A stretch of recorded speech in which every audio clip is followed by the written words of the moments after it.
দেখছেন press corner. আর এই মুহূর্তে যে উদ্বেগ নিয়ে দীপ আমরা আলোচনা করছি সেটা হচ্ছে ভুয়ো সবকিছু ভুয়ো। যেরকম ভুয়ো নথি, সেই ভুয়ো নথি দেখিয়ে ভুয়ো পরিচয়পত্র, সেই ভুয়ো পরিচয়পত্র দেখিয়ে ভুয়ো আধার কার্ড, সেই ভুয়ো আধার কার্ড দেখিয়ে ভুয়ো পাসপোর্ট, এবং ভুয়ো পাসপোর্ট মানেই বুঝতে পারছেন অনুপ্রবেশ। আর এই অনুপ্রবেশের পাশাপাশি জঙ্গি কার্যকলাপ একটার পর একটা বেড়ে যাওয়া এবং একটার পর একটা গ্রেফতারির ঘটনায় বাড়ছে উদ্বেগ। ভোটার তালিকার সংশোধনে তাই বাড়তি সতর্ক নির্বাচন কমিশন।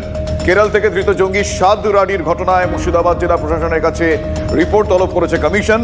সূত্রের খবর, মুর্শিদাবাদের জেলা শাসকের পাঠানো রিপোর্ট খতিয়ে দেখা হচ্ছে। নথি নিয়ে সন্দেহ হলে গভীরে গিয়ে তদন্তের নির্দেশ দেওয়া হয়েছে সব জেলাকে। ধৃত জঙ্গি সাদ রাডির ঘটনা প্রকাশ্যে আসতে বিজেপি সরব হয়। কমিশনের কাছে ভোটার তালিকা পুনর্মূল্যায়নের দাবি জানানো হয়। ভুয়ো ভোটার সমস্যা নিয়ে কমিশনকে নিশানা করেন শুভেন্দু অধিকারীও।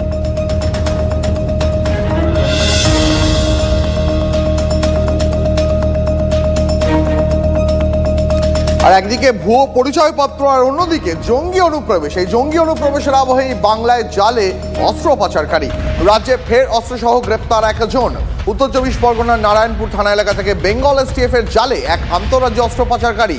ধৃতের কাছ থেকে উদ্ধার হয়েছে একটি সেমি অটোমেটিক পিস্তল, 10 রাউন্ড তাজা কার্তুজ। অস্ত্র আইনে মামলা রুজু করেছে নারায়ণপুর থানার পুলিশ। বিহার থেকে অস্ত্র এনে এই বাংলায় বিক্রির ছক ছিল ধৃতের। বর্ষ শেষে উৎসবের আবহে অস্ত্র উদ্ধার ভাবাচ্ছে গোয়েন্দাদের। অভিযুক্ত থেকে কে অস্ত্র কিনত, কার কাছে অস্ত্র যাচ্ছিল, এমনটাই এখন জানতে চাইছেন গোয়েন্দারা।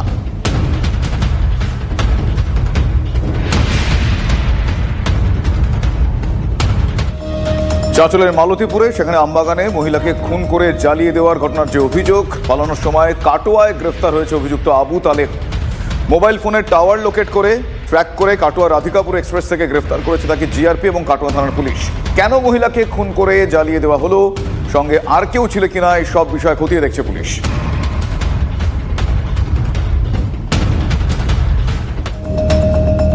আর এবার যে খবরে নজর রাখবো, মাথায় বন্দুক ঠেকিয়ে ডাকাতি, মারধর, গুলি চালিয়ে ভয় দেখানোর অভিযোগ। সোনা রূপো টাকা নিয়ে চম্পট দিল দুষ্কৃতীদের দল। কাটোয়ার কুইনি গ্রামের ঘটনা। পরিবারের লোকজন জানিয়েছেন 6 থেকে 7 জনের একটি দল বাড়িতে ঢোকে, মাথায় বন্দুক ঠেকিয়ে আটকে রাখে বাড়ির সদস্যদের, তারপর আলমারি ভেঙে লুটপাট চালায়।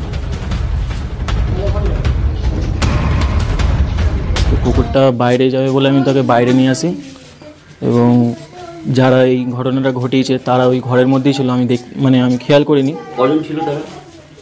মিনিমাম 6-7 জন ছিল। তো কুকুরটা খেয়াল করে এবং তাদের কাছে যাই। এবার আমি যখন দেখতে যাই ও কেন গেল চিৎকার করতে করতে, যখন আমি ওইখানটায় যাই তখন আমাকে 4-5 জন ঘেরাও করে ফেলে ও তার সঙ্গে সঙ্গে মারধরও শুরু করে। আমি যখন তাদের আটকাতে যাই তখন আমার হাতে কোপ পড়ে এবং তারপরে ধস্তাধস্তি হওয়ার পরে গুলি করা হয় আমার প্রতি। তখন আমার দিন বলছে যে তুই চাবিটা শেষ করে দেবো। মাথায় এবার ভর ধরেছে, গলায় হিংসে ধরে দিয়ে সব ঘর কন্যা যা ছিল সব নিয়ে, চাবি দিতে চাইছি না, চাবি চাইছে যদি না দিস তাহলে তো বড় মেশিন দিয়ে শেষ করে দেবো, সব ঘরে যা আছে নিয়ে নেবো, নিয়ে বাড়িটা সব জ্বালিয়ে দিয়ে যাবো। হয়তো গলায় হিংসে ধরেছিল আর এই কপালে এবার ভর ধরেছিল। কি বলছিল তারা? বলছিল যা কিছু আছে ও সব বার করে দে। আমার এখানে বাড়ি নাই তো আমি কোথায় বার করে দেবো? আমি তো অন্য জায়গা থেকে এসেছি, আর কিছু বলে নাই। সোনা মোটামুটি ধরুন 6 থেকে 7 টাকা 50 মতন, রূপো ধরুন 40-50 মতন, টাকা পয়সা টাকা 50, তারপরে ঠাকুরের জিনিসপত্র আসবাবপত্র সব